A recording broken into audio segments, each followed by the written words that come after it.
Now next phase के अंदर हम लोग बेसिकली डिस्कस करने जा रहे हैं कि फोटोशॉप में फोटो के ऊपर एडिटिंग कैसे होती है। 3 बेसिक और बड़े इंपॉर्टेंट और पावरफुल टूल्स आपके सामने इंट्रोड्यूस कर रहा हूं और तीनों टूल्स को एक ही फेज के अंदर इंट्रोड्यूस कर रहा हूं, इसलिए गौर से उसको समझने की कोशिश कीजिएगा। अगर कोई क्वेश्चन हो तो जरूर पूछ लीजिएगा। इस वक्त मेरे पास बैकग्राउंड पे कोई पेज नहीं है क्योंकि मुझे पिक्चर के ऊपर काम करना है। तो पिक्चर को ओपन करने के 2 तरीके। पहला तरीका तो ये है कि ये जो बैकग्राउंड ग्रे रंग का एरिया है उस पर कहीं भी आप डबल क्लिक करें तो आप माय पिक्चर के फोल्डर पे लोकेटेड एरिया में आप चले जाते हैं और यहां से आप अपनी मर्जी के फोल्डर तक जहां आपने पिक्चर्स रखी हैं वहां तक आप जाइए और अपनी पिक्चर को सिलेक्ट करें। वो पिक्चर आपकी स्क्रीन पर ओपन हो जाएगी। ये एक सिंपल और आसान तरीका। दूसरा तरीका यह है कि आप फाइल के मेन्यू पे जाएं, ओपन की कमांड इस्तेमाल करें और इसी तरह से लोकेशन पर पहुंचे जहां आपकी पिक्चर मौजूद है और अपनी मर्जी की पिक्चर को सिलेक्ट करके जस्ट डबल क्लिक करें, वो पिक्चर आपके पास ओपन हो जाएगी। पिक्चर को ओपन करने के बाद सबसे पहले हम चाहते ये हैं कि इस पिक्चर का बैकग्राउंड हम अपनी मर्जी से चेंज करें। जो इसका बैकग्राउंड इस वक्त आ रहा है वो बैकग्राउंड मुझे नहीं चाहिए, तो हम इस पिक्चर को इसके बैकग्राउंड से अलग करेंगे और ऐसा करने के लिए हम पिक्चर को कट करेंगे। तो पिक्चर को कट करने के लिए सेलेक्ट करने के लिए 3 डिफरेंट टूल्स जो मैं आपके सामने अभी इंट्रोड्यूस करने जा रहा हूं। सबसे पहले आप ये देखें कि पिक्चर जब आप ओपन करते हैं तो आमतौर पे लेयर का नाम बैकग्राउंड लेयर होता है और वो लेयर लॉक होती है। हम कोशिश करते हैं कि बैकग्राउंड लेयर पे काम ना करें ताकि हमारी ओरिजिनल पिक्चर के ऊपर कोई भी चेंजिंग्स ना हो। हम इस पिक्चर की राइट क्लिक करके डुप्लीकेट बनाते हैं, ओके करते हैं और ओरिजिनल पिक्चर की लेयर को ऑफ कर देते हैं। अब जो पिक्चर मेरे पास आ रही है वो ओरिजिनल पिक्चर की डुप्लीकेट आ रही है जिस पर मैं काम करने जा रहा हूं। हम लोग चलते हैं इस वक्त पिक्चर को सेलेक्ट करने के लिए। सिलेक्शन के लिए हमारे पास 3 डिफरेंट टूल्स मौजूद है। पहला है लूजी, दूसरा है पॉलीगन और तीसरा है मैग्नेटिक टूल। लूजी टूल बेसिकली माउस की तरह बिल्कुल नॉर्मली क्लिक करते हुए आप आगे बढ़े और रेंज बनाइए, सॉर्ट ऑफ कुछ इस तरह से काम करेगा। मैं पिक्चर के एक कॉर्नर से रेंज बनाना शुरू कर रहा हूं और अपने माउस के क्लिक को प्रेस करके रख रहा हूं। जिस तरह से मेरा माउस मूव करेगा सिलेक्शन उसी तरह से ड्रॉ होगी। अगर सिलेक्शन माउस की गलत होगी तो पिक्चर का आउटपुट जब हम फाइनल देखेंगे तो वो काफी खराब हमें नजर आएगा, यानी पिक्चर जो है वो कट हुई भी नजर आएगी। और अगर हमने यहाँ पर अच्छे से रेंज बनाई भी होगी तो डेफिनेटली उसका रिजल्ट भी हमें फाइनली ठीक से नजर आएगा।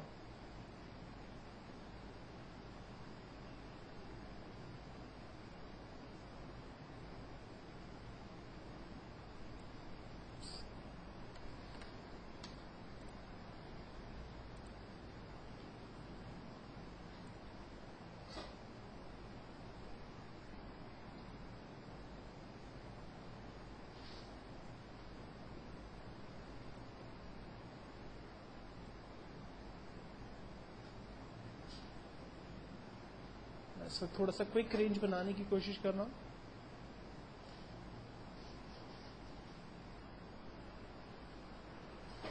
जहां से रेंज को हमने स्टार्ट किया था वहां पर ही उसको एंड करेंगे। फाइनली इस पिक्चर की कंप्लीट रेंज बना दी। रेंज बनाने के बाद कंपलसरी है कि आप मूव का टूल सेलेक्ट करें और फाइल में जाकर एक न्यू पेज क्रिएट करें। लाइक मैं एक नया पेज नॉर्मली 8.5 बाय 11 इंच यानी लेटर साइज पेज ले रहा हूं और ओके कर रहा हूं। अपने इस ब्लैंक पेज पे पिक्चर को लाने के लिए मूव टूल की मदद लेते हुए हम जस्ट पिक्चर को ड्रैग करेंगे एक पेज से दूसरे पेज पर, तो आप देखें पिक्चर की कॉपी हमारे नए पेज पर आ जाएगी। पिक्चर की जिस तरह से हमने रेंज बनाई थी उस तरह से इसकी रेंज आ गई। कंट्रोल टी ट्रांसफॉर्म का टूल है, पहले ही मैं आपको बता चुका हूं। इसकी मदद लेते हुए हम पिक्चर की साइज को बड़ा कर सकते हैं। आप देखें पिक्चर की सिलेक्शन में हमने कुछ मिस्टेक्स की थी। जूम टूल लेकर पिक्चर की साइज को बड़ा करते हैं और इसको बेहतर तौर पर समझने की कोशिश करते हैं। यहां पर देखें पिक्चर की सिलेक्शन जो है वो रॉन्ग भी है, जिसकी वजह से इसके जो फाइनल इफेक्ट्स हैं या फाइनल रिजल्ट है वो ठीक से नहीं आ रहे हैं। एनीवेज हम पिक्चर के दूसरे टूल्स की तरफ चलते हैं। सिलेक्शन जूम टूल की मदद लेते हुए फिट टू स्क्रीन करते हैं और इस पेज की साइज को नॉर्मल करते हैं, मिनिमाइज करते हैं और अपने पहली वाली पिक्चर पर दोबारा चलते हैं। कंट्रोल डी की मदद से इसकी रेंज को खत्म करते हैं और अब लूजी टूल की जगह पॉलीगन टूल से काम करते हैं। पॉलीगन टूल के अंदर अच्छी बात यह है कि ये लाइनों की तरह रेंज बनाता है। जस्ट लाइक आप पहली दफा क्लिक करें, फिर दूसरी दफा क्लिक करें, फिर नेक्स्ट डेस्टिनेशन बताइए, और क्लिक करते करते आप आगे की तरफ बढ़ते चले जाएं और अपनी पिक्चर को सेलेक्ट करते जाएं। अगर सिलेक्शन के दरमियान कोई आप गलत सिलेक्शन बना देते हैं, मिसाल के तौर पर मैंने ये गलत सिलेक्शन बना दी, तो इसको खत्म करने के लिए हम बैक स्पेस का बटन प्रेस करते हैं। जहां पर भी हमने क्लिक किया था, ये उन ऑब्जेक्ट्स को वहां से खत्म करता है। एक्चुअल में जहां पर हम क्लिक करते हैं वहां पर ये डॉट बना देता है, और उस डॉट को हम लोग नोट कहते हैं।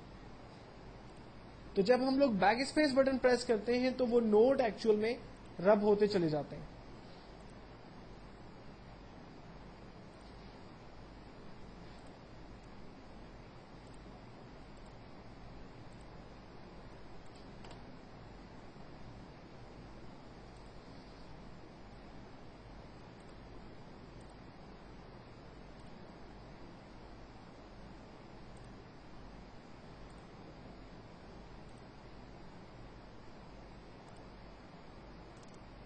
ना मैंने जहां से रेंज स्टार्ट की थी वहीं पर इसको एंड किया, एरो का टूल सेलेक्ट किया, पेज को रीस्टोर करते हैं, जो ब्लैंक पेज हमने मिनिमाइज किया हुआ था उसी को दोबारा ओपन करते हैं और अपनी इस लेयर को टेम्पररी तौर पर हाइड कर देते हैं। अपने ओरिजिनल पिक्चर को ड्रैग करते हैं ब्लैंक पेज के ऊपर। आप देखें न्यू लेयर इसने क्रिएट कर दी, और अब जो लेयर इसने क्रिएट की पिक्चर के लिए, ट्रांसफॉर्म का टूल लेकर पिक्चर की साइज को बड़ा करते हैं और अब इसको बेहतर तौर पर देखने की कोशिश करते हैं। जूम टूल दोबारा सेलेक्ट करते हैं और आप देखेंगे जो सिलेक्शन पहले रॉन्ग बनी थी अब वो ज्यादा बेहतर तौर पे हमारे सामने बनकर आई है। तो इसका मतलब यह है कि एक्चुअल में जब आप पॉलीगन टूल की मदद से रेंज बनाते हैं तो वो रेंज ज्यादा बेहतर तौर पे बनती है। जबकि थर्ड टूल की तरफ हम चलते हैं, अपनी ओरिजिनल पिक्चर पे वापस आते हैं, कंट्रोल डी सेलेक्ट किया इसको। थर्ड टूल हमारे पास है मैग्नेटिक टूल। मैग्नेटिक टूल के अंदर सबसे अच्छी बात यह है कि ये आपकी इमेज की आउटलाइन की खुद से रेंज बनाता है। लाइक मैंने इसका स्टार्ट पॉइंट बताया और मैं बगैर क्लिक किए इसकी आउटलाइन के ऊपर से स्लोली मूव कर रहा हूं। आप देखेंगे रेंज खुद ब खुद बना रहा है, मुझे कुछ कहीं क्लिक करने की जरूरत नहीं है। लेकिन इसका यह मतलब भी नहीं है कि आप क्लिक नहीं कर सकते। अगर मिसाल के तौर पर रेंज बनाते वक्त अगर कंप्यूटर कुछ गड़बड़ करता है तो आप अपनी मर्जी से रेंज क्रिएट कर सकते हैं। आमतौर पे जब बहुत ज्यादा ज्वेलरी या शरारा आमतौर पे ड्रेस के अंदर जब होगा तो कंप्यूटर उस वक्त रेंज को खुद से स्किप करता है और वो बाज़ औक़ात गलत रेंज की तरफ चला जाता है। तो ऐसी सूरत में आपको क्लिक करते हुए खुद से आगे बढ़ना है। और अगर कोई रेंज जो कंप्यूटर गलत बना देता है तो मैं आपको बता चुका हूं कि आप बैक स्पेस टूल की मदद, जस्ट लाइक देखें यहां पर उसने गलत सिलेक्शन की है, तो मैं बैक स्पेस टूल को यूज करते हुए अपनी मर्जी से क्लिक कर रहा हूं और आगे की तरफ बढ़ रहा हूं। और एहतियात से मैं इस पूरी ज्वेलरी को ठीक से रेंज में लेने की कोशिश कर रहा हूं। अक्सर ऐसा होता है कि ड्रेस के अंदर जहां पर हैवी ज्वेलरी या शरारा और इस तरह की ड्रेसिंग होगी वहां पर ये प्रॉब्लम आपको डेफिनेटली फेस करने पड़ेंगे। मैग्नेटिक टूल के अंदर ये चीजें बड़ी कॉमन सामने आती है।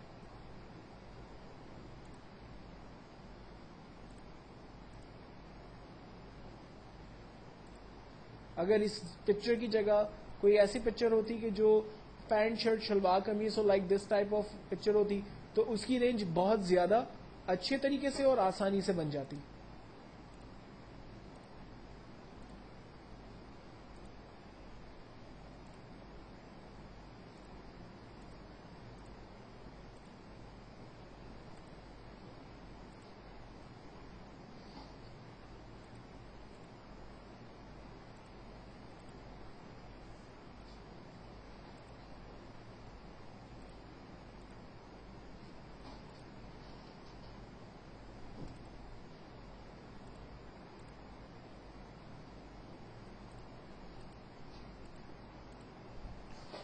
जहां से मैंने रेंज स्टार्ट की वहीं पर इसको एंड किया और एरो का टूल सेलेक्ट करके इस पिक्चर को अपने ब्लैंक पेज पे मूव करता हूं। ये देखें, अब चूंकि कॉर्नर्स इसके ठीक नहीं है सिलेक्शन में, तो मैं इस पिक्चर को पेज के बाहर से रखते हुए इसकी रेंज बनाता हूं। राइट, और ये सिलेक्शन हमारे सामने है। तो 3 डिफरेंट टूल्स मैंने आपके सामने इंट्रोड्यूस किए और इन तीनों के आपको कॉन्सेप्ट्स मैंने बताए। पिक्चर की सिलेक्शन इस वक्त बहुत अच्छे से नहीं भी है, इसमें फिनिशिंग नहीं है इसकी सिलेक्शन के वक्त। तो अब हम और क्या बेहतर तरीका इस्तेमाल करें कि पिक्चर जो है वो बिल्कुल परफेक्ट कट हो, उसकी सिलेक्शन बिल्कुल परफेक्ट हो, उसके लिए क्या तरीके इस्तेमाल होंगे, ये चीजें मैं नेक्स्ट फेज में आपके साथ डिस्कस करूंगा।